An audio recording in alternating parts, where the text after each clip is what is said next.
Good afternoon, friends and dear students. How are you? I brought a lesson to Portrait of a Lady. You should understand it carefully, and if there is any kind of problem, please comment in the box. Chapter 2, The Portrait of a Lady. कहानी एक महिला का शब्द चित्र खुशवंत सिंह इसमें प्रस्तुत करते हैं। वह एक बहुत ही धार्मिक तथा सरल महिला हैं जो मूल्यों में विश्वास करती हैं। लेखक अपनी दादी जी का रेखा चित्रण बहुत ही शानदार और सुंदर तरीके से एक धार्मिक महिला के रूप में प्रस्तुत करते हैं और किस प्रकार दादी जी खुशवंत सिंह का पालन पोषण करती थी उसका भी वह संबंध इस पूरे कहानी में बताते हैं कि किस प्रकार उनके माता पिता जब शहर चले गए थे तो वह दादी जी के साथ अपने गांव के अंदर उन्होंने जो अपना जीवन व्यतीत किया उनका भी रेखा चित्रण खुशवंत सिंह इस कहानी के माध्यम से प्रस्तुत करते हैं। In this story Khushwant Singh draws a pen picture of his grandmother। यानी इस कहानी में खुशवंत सिंह अपनी दादी जी का रेखा चित्रण प्रस्तुत करते हैं। He described how he had spent his childhood with her in the village। और वे वर्णन करते हैं कि किस प्रकार उन्होंने गांव के अंदर अपने बचपन को व्यतीत किया दादी जी के साथ। He also described the change that her came in the relationship in the city। और यह भी वर्णन करते हैं कि किस प्रकार जब वह शहर आए तो दादी जी के साथ उनके संबंधों में बदलाव आया। अल्टीमेटली अंत में he described the moving scene of her death। और अंत में दादी जी की मृत्यु का दृश्य भी खुशवंत सिंह प्रस्तुत है। Khushwant Singh draws her an interesting portrait of his grandmother। यानी खुशवंत सिंह अपनी दादी जी का शानदार तरीके से रुचिपूर्ण तरीके से एक रेखा चित्र प्रस्तुत करते हैं। He presents her as a tender loving। He presents वह प्रस्तुत करते हैं हर उसका as a tender loving Komal Prem and deeply religious old lady और गहन धार्मिक बूढ़ी महिला का। सिंह कहते हैं that his grandmother was an old women कि उसकी दादी जी एक बूढ़ी महिला थी। शी वॉज सो ओल्ड वह इतनी बूढ़ी थी that her face was wrinkled कि उनके चेहरे पर झुर्रियाँ थीं। दैट एट द प्रेजेंट वर्तमान में इट वॉज डिफ़िकल्ट ये कठिन है टू बिलीव विश्वास करना। She would ever had been young and pretty कि वह कभी जवान और सुंदर हुआ करती थी। Her hair was white snow उसके जो बाल थे वह सफ़ेद बर्फ़ के समान थे। She had a little stoop in her back उसकी पीठ पर एक कुबड़ था। शी कुड उसकी पीठ पर एक कुबड़ था। She could be seen reciting her rosary all the time और उसे पूरे समय माला के साथ उच्चारण करते हुए देखा जा सकता है। द ऑथर सेज लेखक कहता है दैट कि she was like the winter landscape in the mountains and expanse of pure white serenity breathing peace and contentment. यानी लेखक कहता है कि वह पर्वतों के बीच शीत के प्राकृतिक दृश्य के समान थी जहाँ शुद्ध श्वेत शांति का विस्तार, चैन और संतोष की सांस लेती थी। Picture of authors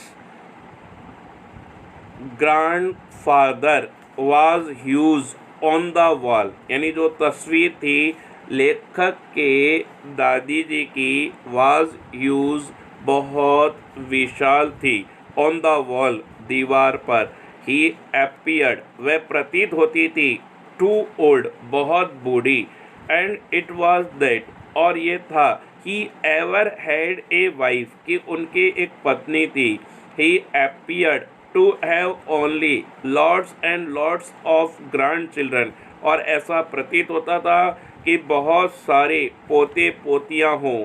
Singh was the only child at the time, Singh उस समय केवल एक बच्चे थे।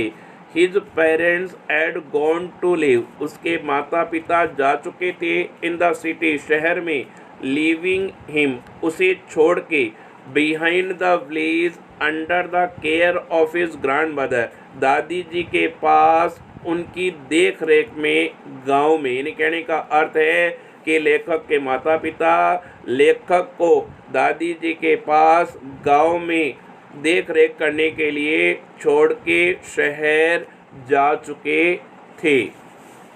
She would get him ready for school, वह उसे स्कूल जाने के लिए तैयार करती थी, and would also feed him with chapatis और उसे भोजन भी दिया करती थी, with chapatis chapatis. The school as attached जैसा कि स्कूल जुड़ा हुआ था, विद द टेम्पल मंदिर के साथ, ऑल द चिल्ड्रन सभी बच्चे, सेट इन द वरांदा वरांदे में बैठ जाते थे, रेसाइटिंग अल्फ़ाबेट्स और प्रार्थना के जो शब्द होते थे, अल्फ़ाबेट्स होते थे, उनका उच्चारण करते थे। While his grand mother is engaged, जब उसकी दादी जी व्यस्त हो जाती थी, रीडिंग होली स्क्रिप्चर्स धार्मिक ग्रंथों को पढ़ने में, होली स्क्रिप्चर्स धार्मिक ग्रंथ। फाइनली अंत में, इन द इवनिंग शाम के समय, the author and the grand mother यानी लेखक और दादी जी वुड वॉक बैक होम वापस घर आती थी, फीडिंग द स्ट्रीट डॉग और गलियों के जो कुत्ते होते थे उन्हें भोजन कराया करती थी। Writer had a friendly relationship, लेखक की एक मित्रता थी, विद हिज ग्रैंड मदर दादी जी के साथ। ही हैड टू अडॉप्ट वह ग्रहण करती थी, ए न्यू लाइफ एक नया जीवन, द सिटी शहर का। This itself was a turning point यह एक निर्णायक बिंदु था, फॉर द ग्रैंड मदर दादी जी के लिए, एंड द ग्रैंड सन और पोते के लिए। Both of them was sent for to settle down in the city with his parents और दोनों को माता पिता के पास शहर में रहने के लिए बुला लिया गया। The author went to an English school, लेखक अंग्रेजी स्कूल गया, but the grandmother never like the way he was taught, लेकिन दादी जी ने कभी पसंद नहीं किया जो उसे शहर के स्कूल में पढ़ाया जाता था। Dau Singh and his grandmother, यद्यपि लेखक और दादी जी शेयर्ड द सेम रूम समान कमरे में साझेदारी की, शी वॉज अनेबल वह असमर्थ थी, टू हेल्प हिम उसकी सहायता करने के लिए। अपार्ट फ्रॉम दिस इसके अलावा, शी वॉज आल्सो डिसअपॉइंटेड वह पूर्ण रूप से निरुत्साहित थी, that he was learning music जो उसे वहाँ पर संगीत का क्षेत्र दिया जाता था, संगीत के बारे में बताया जाता था। दैट शी वॉज कंसिडर्ड वह समझती थी, नॉट फॉर जेंटल फ्लॉक कि जो संगीत है वो सभ्य पुरुषों के लिए नहीं है। इन ड्यू कोर्स इस प्रकार Singh went up to the university Singh जो था विश्वविद्यालय गया, एंड बिकॉज ऑफ दैट और इस कारण से he was given A separate room उसे एक अलग कमरा दिया गया। दिस इंडीड, ये वास्तव में, मेड द कॉमन लिंक, एक साधारण संबंध था, ऑफ देयर रिलेशनशिप, उनकी मित्रता का, स्नैप्ड डाउन कंप्लीटली, जो पूर्ण रूप से टूट गया या खत्म हो गया।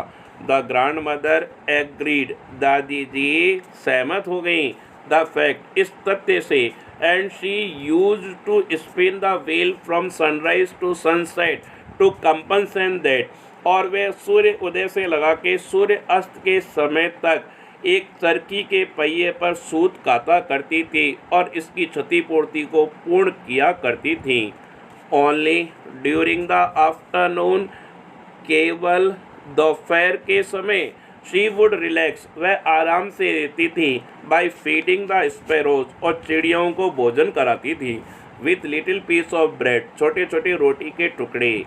दे वर हर बेस्ट फ्रेंड, वे अच्छे मित्र थे, and the sparrows also liked her company, और जो चिड़ियाँ थीं के जो साथी थी, मतलब जो साथी थे, मतलब जो चिड़िया आती थी वह उनकी बहुत अच्छी बेस्ट फ्रेंड थी, अतः उनकी कंपनी बहुत अच्छी थी।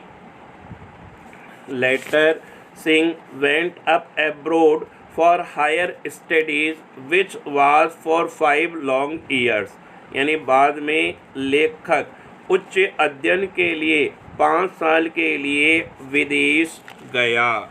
He had a doubt in his mind, उसके मस्तिष्क में यह संदेह था, that whether his grandmother, या तो उसकी दादी जी में सर्वाइव नहीं कर पाएंगी, और not until he come back, और मैं वापस आऊँगा तो जीवित नहीं रह पाएंगी।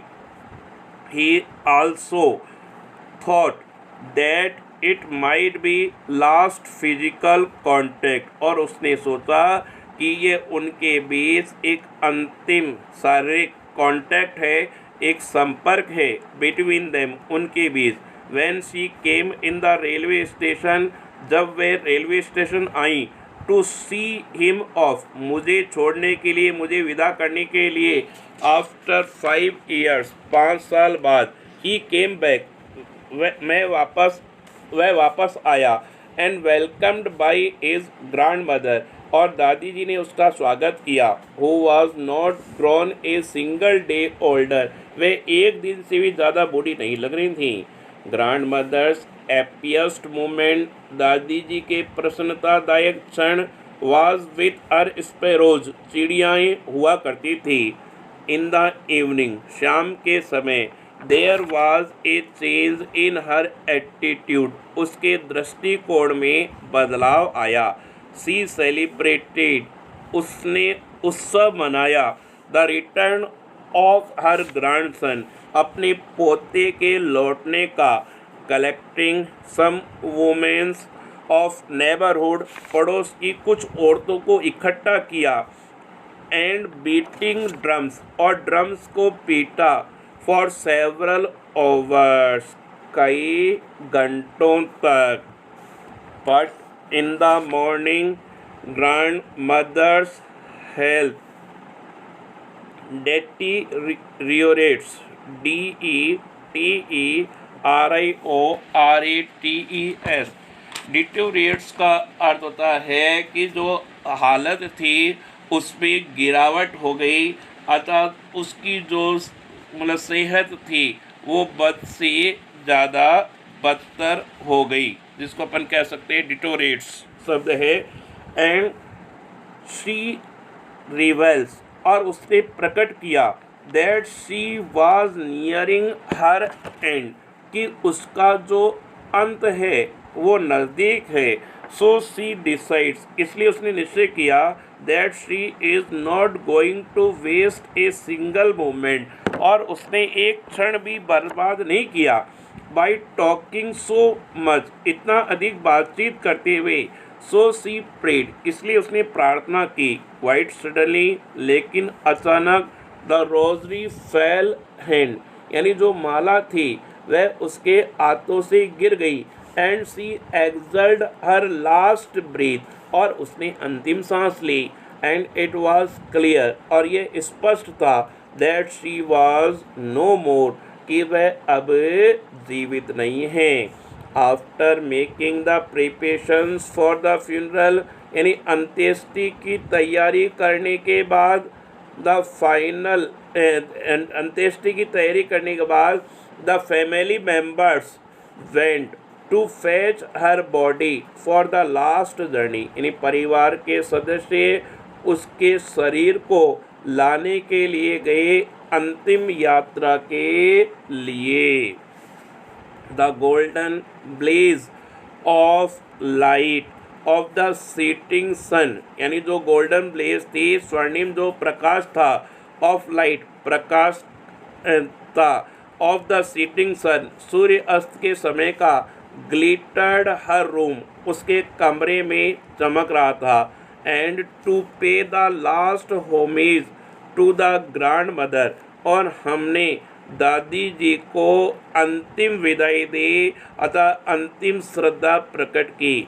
थाउजेंड्स ऑफ स्पैरोज, हजारों चिड़ियाएँ, गैदर्ड इन अंदर की तरफ एकत्रित हो गई, एंड अराउंड हर रूम उसके कमरे के चारों तरफ। The sparrows never did cheer, यानी जो चिड़ियाएँ थीं वो कभी प्रसन्न नहीं हुई। Nor did they do anything normal, और सामान्य दिनों के अलावा उन्होंने कोई प्रतिक्रिया व्यक्त नहीं की। They do not even bother, वे चिंता नहीं करती थी। To notice the read, to notice ध्यान दे सकें, the piece of bread thrown at them, जो रोटी के टुकड़े उनकी तरफ फेंके गए थे। along with her funeral the sparrows flew away, यानी अंत्येष्टि की तरफ ले जाते हुए the sparrows flew away, यानी जो चिड़ियाँ थीं वो उड़ गईं। Thanks for watching my video. Do not forget to subscribe and like, share. If you any difficulty, please write in the comment box. Thank you.